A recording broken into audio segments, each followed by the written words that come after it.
A preocupação da classe médica não é apenas com a doença em si, mas com os problemas relacionados a ela. Estudos feitos pela Unicamp e outras instituições apontam que o coronavírus atinge células cerebrais e afeta funções como memória e cognição. Para falar sobre esse assunto, eu converso agora com o neurocirurgião Vítor Emanuel Barreto, que já está aqui comigo pela internet. Bom dia, doutor Vítor, seja bem-vindo ao Bom Dia Cidades. Olá, Fabiano, bom dia quem acompanha aí o programa. Doutor, a cada quantos infectados há um com distúrbios neurológicos, né? Como é que funciona essa relação?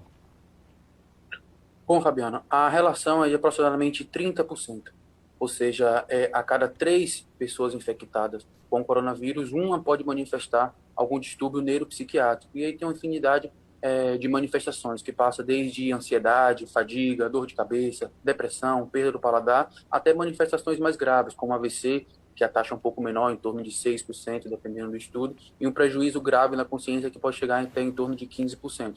E esses dados são obtidos, né, a partir de análise dos dados epidemiológicos e acompanhando os pacientes infectados. Doutor, mas isso acontece com casos graves, leves ou ainda qualquer caso de Covid? Como é que funciona? As manifestações neurológicas podem acontecer com qualquer caso, inclusive com os casos leves. É importante salientar que tem alguns estudos, somente fora do país, mostrando que as manifestações neurológicas às vezes acontecem antes mesmo das manifestações respiratórias que estão mais diretamente associadas ao coronavírus. Então é preciso estar atento, doutor. Um desses sintomas que o senhor falou aí, por exemplo, depressão. Pode ser que a pessoa esteja desenvolvendo uma depressão antes de manifestar o sintoma da Covid, é isso? Sim. Tanto a depressão, no caso, está muito associada com fatores indiretos, não necessariamente diretamente à lesão cerebral causada pelo coronavírus. Por exemplo, uma pessoa que fica internada por longos períodos, passa por diversos problemas de saúde associados ao coronavírus, risco de morte, pode desenvolver um quadro de ansiedade ou um quadro de depressão de forma secundária, ou seja, indireta ao coronavírus. Mas existem também alguns estudos, inclusive esse estudo que você citou da Unicamp fala um pouco disso, que algumas células cerebrais podem ser afetadas e aí sim causar distúrbios neuropsiquiátricos diretamente associados ao coronavírus. É melhor correr para o médico, doutor, nos tempos de pandemia aí que a gente está vivendo, a pessoa começa a apresentar um sintoma como esse, melhor coisa é ir para o médico.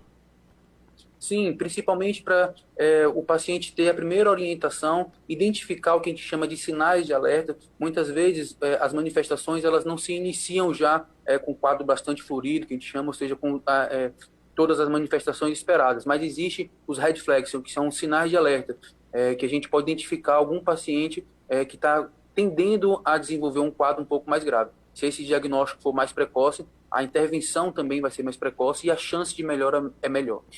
Doutor, o senhor já atendeu algum paciente que teve algum desses sintomas, assim, por conta da Covid? Como é que o senhor procedeu com isso?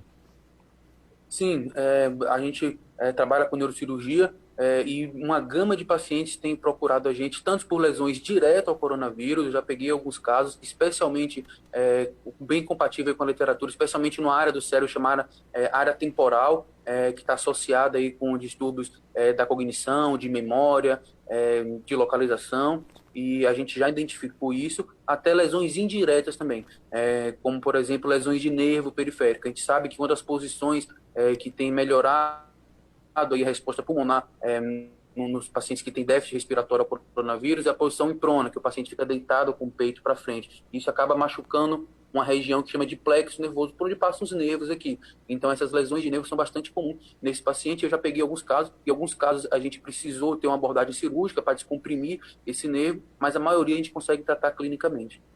Doutor, dá para a gente dizer que esses sintomas aí, essas consequências, aliás, por conta da Covid, elas podem passar ou a pessoa acaba ficando com sequela? Como é que funciona isso, doutor?